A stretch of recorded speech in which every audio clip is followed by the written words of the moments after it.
Hi guys, in this short video I'll show you how the autohold function of the Hioki DT4261 works. In this first demo, I press the hold button for 1 second to engage autohold. The function selector is set to auto AC-DC voltage.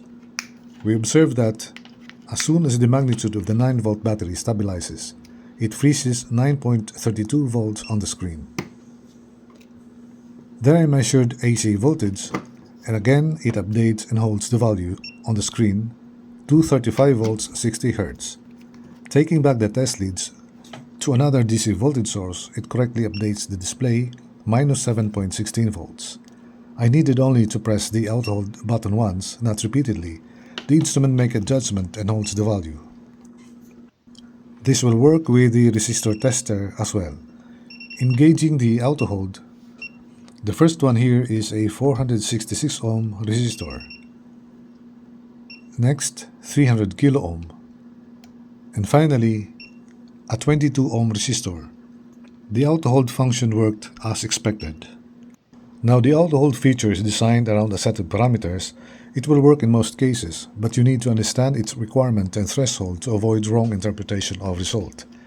These are stated in pages 76 to 78 of the user's manual.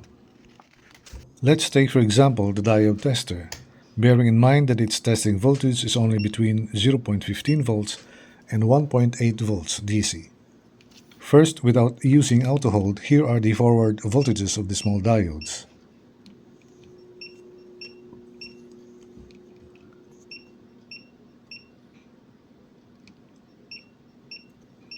Now with the autohold engaged, it held the value of the first diode but cannot update the display for the red LED. It's likely because its threshold is too close to the limit.